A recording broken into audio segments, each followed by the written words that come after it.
YouTube Beast Smokehouse back here with you. Today we're going to jazz up some Cornish rock hens or Cornish game hens. These two will be stuffed, but I've got I took two other and I spatchcocked them, and that's how they'll be cooked. So first thing I want to do before stuffing these is get them into a marinade. Today our marinade will consist of we're going to do 1 cup zesty Italian, real easy today guys. 1 cup, and then 1 cup Frank's Red Hot. Real simple. If you never tried this, give it a try. Some of the flavors you get, especially when putting meat on a pit after this has been your marinade of choice, I tell you this is an excellent combination. Been doing this for years, but I've seen others do it. It's marinade, but we're gonna go half for this one. It's enough for 2 of these smaller birds, and then half for this one. And then legit, you just let this sit. I'm going to go probably 3.5 to 4 hours, so this will be a late afternoon cook. But I want to make sure that these birds have some flavor besides the stuffing that I'm going to be using. So I've been thinking, and so I'm thinking that the stuffing that I'm going to make is going to be a rice dressing or a rice stuffing. Right now, I don't know if I want to use it as a side or actually stuff it in these. I enjoy cooking on. So other than that, here is what we've got. I'll be back in a few hours, guys. Actually, I'll be back before then because I've got to make this Chinese trick or Asian trick. I'm sorry. All right, so that's 2 cups. Wash your rice, folks. Give me 2 minutes. I'll be back because I got to wash this. All right, I'm back. So I had some homemade chicken stock, but I gave it the sniff test. Didn't pass. So we got rid of that. I don't never intend to make somebody sick, but as soon as I smelt it, I'm like, yeah, that's got to go. So we're gonna go with the box stuff. I like the stuff I make because it's a bit more packed in flavor. It's got that collagen in it because I'm using actual beef bones, chicken bones, right? So here's what we're gonna do. Again, 1 to 1, 2 cups of rice. We're going 2 cups chicken stock, and the stuff that you find in the homemade stocks, you're not going to find in your store-bought stocks. That collagen content. So when I put this in the freezer, or I'm sorry, in the refrigerator, my actual homemade stock, it's got some body to it, some collagen. That gel rises to the top along with the fat. It's got body to it. You're not. All right, stay with me as I jazz up.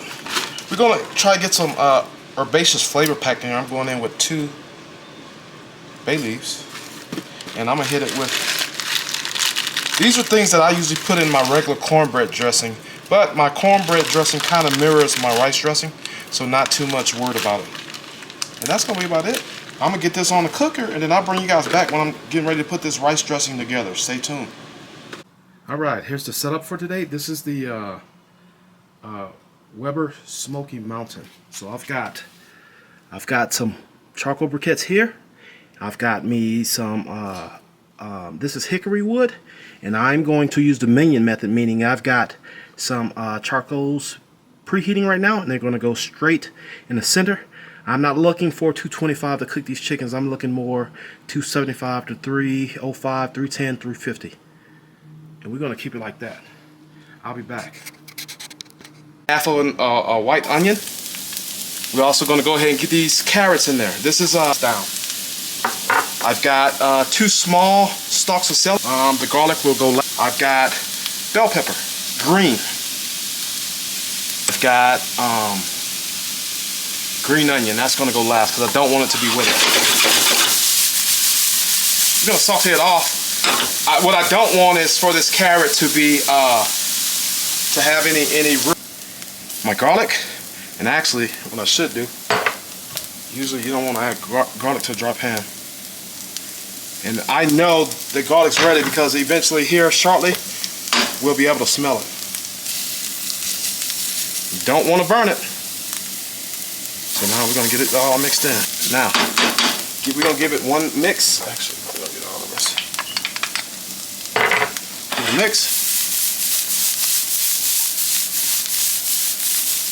And now we're going to turn the fire off. Fire's off. And we're going to deglaze. That is extra dry vermouth.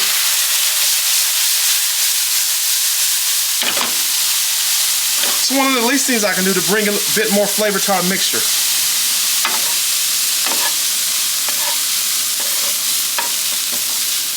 So we are going to kick or cook the alcohol off of this. Fire back on. And I'm talking briefly. I'm putting my whole mixture inside of this rice.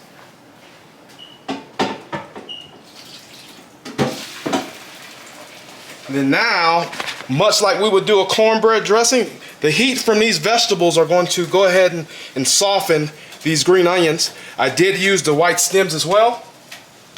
So now, here is where we now start seasoning. I'm going in with some thyme leaves. Chicken powder.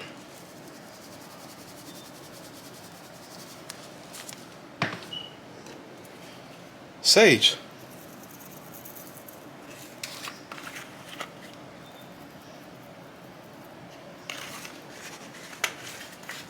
Remember, all these herbs are actually accentuate chicken. If you never had a great roasted chicken, just roasting it off in your oven. All right, now, so here I went ahead and whipped up 2 large eggs, a splash of chicken broth, and some of the same seasonings I've put in here, and a bit of chicken powder. This is my binder, right? All right, so now here's what we're gonna do. I think we're gonna add, right now we're gonna go about half of it. And we're gonna see how it holds together. And I'm gonna kick it off with some chicken stock. And I'm gonna get in with my hands. I'm gonna wash my hands so you can turn it off. All right, so here's what we're gonna do. These 2 are gonna be stuffed with my rice dressing. Well, I should have put on 2 gloves, but we don't have it. So we're gonna get that out of there. And we're gonna take balls of this and just stuff it in there. No right or wrong way to do this.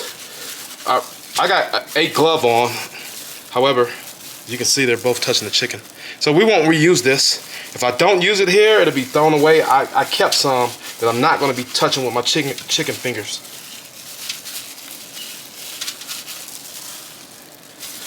We just gonna stuff it till you can't stuff it no more. Y'all know about that, right? Looking dead at the chicken.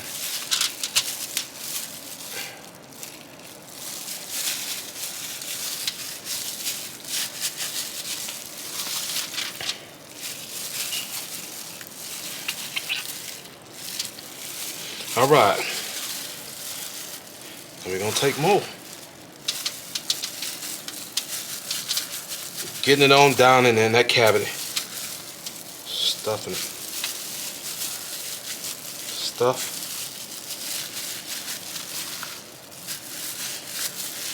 Use the strong hand, child. I am. Alright, a little bit more. And so again, this is going bye-bye. We won't use this again. One of the main things here that you want to avoid is cross-contamination. You can say what you want. My hands are clean. Right after this, I'm going to wash them again. But we got to get these things seasoned now. What I don't want is this to fall out. I probably should have.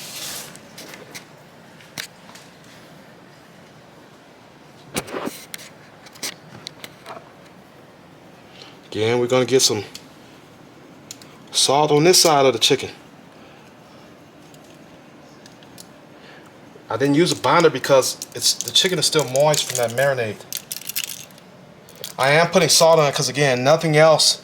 I've not liberally salted at all besides of the marinade that I've used. And we're going pretty heavy.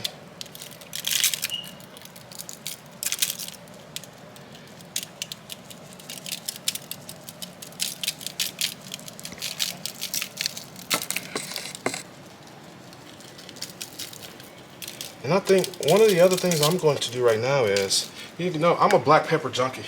I think it needs it. It's going to add to the color that we're going to get. One of the reasons that you cook directly over the coals is because the color that it gives your protein. Now we're not right above the coals, right? We would burn this because I'm sure some of that hot sauce has sugar in it. We're going to do it something like that. That's going to be that. Stay tuned. I'll be back with you guys when I'm getting ready to put this on my Weber Smokey Mountain. Alright, here's what we're looking like. We're about 30 to 45 minutes in. Chicken's looking good. I'm not going to do anything. The skin still got a bit of moisture on it. That seasoning is tacking on. Starting to get some good color. Just out here stoking my fire. That's about it. I don't really know how this thing operates. This is my first cook on it. Stay tuned. Alright, we get some temperatures in here. I can tell you this is juicy already just because it's right over the hot coals. That's about 154 and climbing. I'm looking for 165, 175. You can see the juices. Juices coming out. Each one of these I've probed so far. I got juice coming out. That's 163. This is about done. Look at those juices coming out. This is the difference when you're able to cook and utilize actual cooking over hot coals. You can control those temperatures. Here are my stuffed ones. I actually want to get a temp on this stuffing.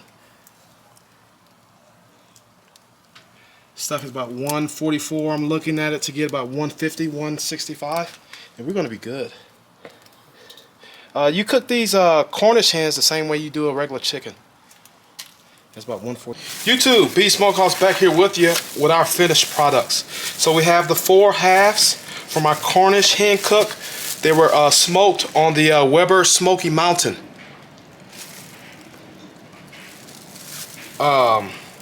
So we have pretty much the stars of the show, our whole smoked Cornish hen that's been stuffed with that rice dressing.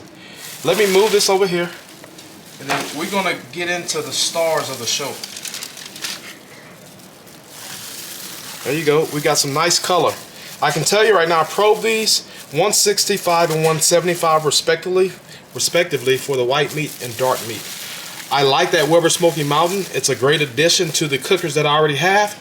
And now I will be able to, I think the next cook coming up on that, since it's holding stable temperatures, will more likely be a brisket, a smaller brisket. All right, so let's go ahead and get into it. Actually, let's recap what we did. So I didn't necessarily have time to actually wet or dry brine these. So what I did was I put them in a wet marinade. That wet marinade consisted of Italian dressing and Frank's Red Hot hot sauce. They sat in there for a total of 5 hours. I took them out, wiped off the excess, and then I stuffed these with a rice dressing that I made. You can go back in the footage and check out that rice dressing. For the actual instructions as far as what I did, they will be down below in the description. These smoked for right at 4 hours. You can see we picked up some excellent color. I did not use the water pan. I see so many issues on YouTube from others using the Weber Smoky Mountain. So this was more of a cook, a direct cold cook, right? So then here's what we're gonna do. Again, about 4 hours over Kingsford Blue Bag Charcoals with only 2 Hickory Wood Chunks. All right, so we're gonna go right down the middle.